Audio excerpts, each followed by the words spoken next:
The Sports Source is brought to you by Fast Frame. Turn your memorabilia into a work of art.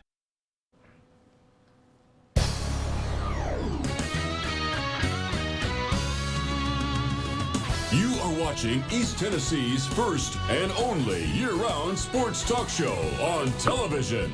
This is The Sports Source with your host, John Pennington.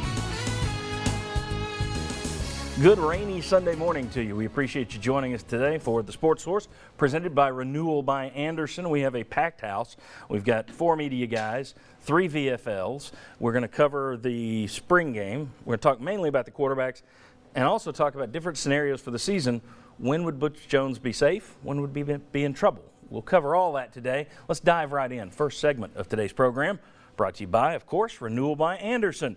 If you've gone to renewalbyanderson.com, or if you've talked to anyone who's ever bought Anderson windows, you know that their options are endless and the quality is absolutely unbeatable. And right now, through the end of April, so move fast, if you buy 4 windows, you get a 5th one free. Buy 4, get 1 free. Renewal by Anderson. And every time I see these guys on the set, my spirits are renewed. Right here, Bob Hodge, Jimmy Himes, Josh Ward, Mike Griffith. Thanks to all of you for being with us today. Orange and white game was canceled at the midway point due to stormy weather. Hopefully not a harbinger of bad things to come. So before it was called off, it wasn't much of a true game because so many players were out. You had issues that we'll get into in terms of things that might have held you back this spring. But even though it wasn't a full scrimmage and it wasn't all your starters out there, Quentin Dormady had a very nice day. From the contests to the way he looked on the field, 10 for 10. We'll put up his stats in a second. Your thoughts on the day Quentin Dormady had? His advantage going in was experience. I thought it showed. Yeah, Anyone? I think 10 out of 10. You don't do any better than that. I think he probably Go ahead. I think he probably put a little bit of distance between him and Garantano, maybe unfairly. Now, Butch Jones says he didn't. Well, okay, that's fine, but I think he might have had. I know he did in the minds of the fans. Yes. That's the big difference. Mm-hmm. Okay, Butch Jones may be where he was. The fans now think that he's the leader. They're great, based on 2 drives in a spring game against Scrubs.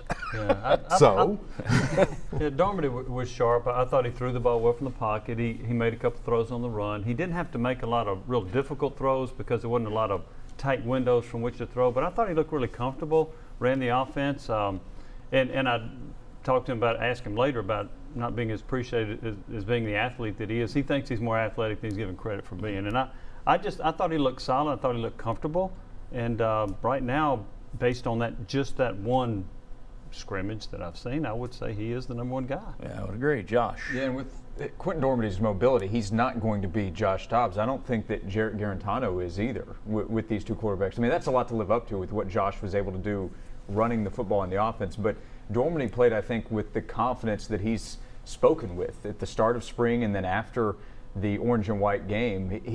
He knows there's a lot of anticipation and hype surrounding Jarrett Garantano, who is also very talented. But Quentin Dormady is entering his 3rd year in the program, and he believes he should be the starter. And Saturday at least helped show why he's that confident. Yeah, and Garantano, it's not like he had a bad day yesterday. He's 4 or 5, looked okay. But I thought one thing that was clear, Mike, was just the presence on the field. I thought Dormady looked like a guy who'd been in the system for 3 years, whereas this is the first time Garantano, in Knoxville at least, had walked out in front of, wasn't a packed house, but in front of a large crowd. Well, large crowd compared to his high school days, put it that way. Probably the biggest crowd he'd been in front of. So Garantano wasn't bad, but I did think that Dormady showed the composure that you'd want out of a 3rd-year guy. Yeah, John, I thought that was the difference, and that was kind of the word that I had in mind was poise for Quentin Dormady. Yeah. And, talking to some players and coaches, apparently this is how he's operated in the other scrimmages as well. I'm not saying he's been perfect as he was Saturday, but he has been that sharp. He has looked that good. The biggest thing with Quentin Dormady is that he gets the ball out of his hands quickly.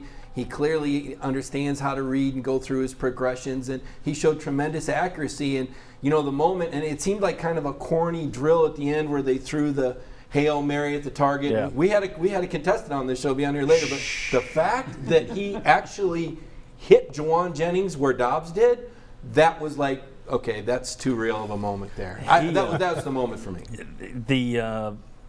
most of the word I get from over there is that these two are much more similar than the media and fans tend to believe. That Garantano's not all athlete, he's a pretty good passer, and that Dormady's pretty good athlete, not all arm. So those guys are very neck and neck is what I've heard in terms of their abilities. It's not as cut and dried as you would think. But when you look at what happened this spring overall, all right, let's step back. You had to cancel at least one scrimmage due to injuries. You had 20 people out yesterday, all right? You go in, you're running kind of a pseudo scrimmage to begin with due to the injuries, and then a storm comes in and you just call it. That's at least a scrimmage and a half that's gone. This spring, they really needed to fill some holes and get guys up to speed. You had coaches seeing guys for the first time. Was there wasted time this spring? I mean, it's nobody's fault, but do you have to consider that wasted time? Anyone? Go ask Freddie Fender. Wasted days and wasted nights. I don't think so, John. I don't think so, I John. liked it, but only you and I are old enough to know it. I mean, we think about the Saturdays as the conventional scrimmages, but there's plenty of scrimmage action within the practices. They do hit, and it has been a very physical spring. I can understand why Butch would put a priority on keeping guys healthy. We saw what happened last year. Sure. Only 5 guys started every game. I think they got plenty of physical work in, and I think the fact that they're going to be counting on so many new skill position guys, you know, those are the guys that are going to need the work. They're going to have to do some hitting in the fall. Yeah, and I'm not blaming Butch Jones for anything here. I mean, what are you going to do? I agree with him. If Kelly's got a bum ankle, don't run him yesterday. I get that. But at the same time, I don't see how you can say it's not missed opportunities. That's what I was going to say. I totally disagree with Mike. I mean, you've got a set number of hours that you can get out there and do things. And I think every hour that you're not out there doing something, it's wasted. And then you throw in the fact that some of your starters weren't there. And yes, it helps get inexperienced guys going. But you also are going to have some of these guys that are starters that you're still not totally sure about or sold on. So I think in fact, and once again, nobody's fault whatsoever, yeah, I think you had some wasted time in there. You also didn't get a chance maybe to play around with combinations of players that you would have liked to have seen as much in scrimmage situation. Yeah, Josh, Jimmy, what are your thoughts? There's ground to make up because of injuries. Guys like Kyle Phillips, who you'd love to have a full spring with, his new defensive line coach, Brady Hoke, a number of guys in the defensive backfield. Now that does get somebody like Nigel Warrior more reps, so there's a plus there. But I think there's ground to make up from both practice as well as winter workout time that's lost with Rock Gullickson because you're recovering from injuries. I think the orange and white game, I think that's like the last day of middle school where you just put the tape in and wait till the bell rings so you can go home for the summer. I think that's what the last spring game is. Jimmy, I'll let you close it out. I think there was some wasted time, but I don't necessarily think that that's going to have an impact on the season. The injuries concern me more. This is the third year in a row that Tennessee has withheld 5 defensive linemen from their spring game. 5, 3 years in a row. That to me is a bigger concern. And yeah, you would. But I will say this: if you have a more veteran team, you wouldn't worry about wasting some of this time. You don't. You are trying to work in some new guys. When you have that many injuries, you are trying to see what some of them can do. But to me, I would also, without having seen much practice, obviously we didn't get to see much. Yeah, they don't know. They tried to be more physical. All accounts are they were more physical, and they need to be a more physical team this year. All right, very good. When we come back, we're going to be joined by our 3 VFLs. Will Overstreet, Sterling Hinton, Bobby Scott returns. We're going to talk about the quarterback situation. Is there something that Garantano wasn't allowed to do that might have evened the playing field yesterday?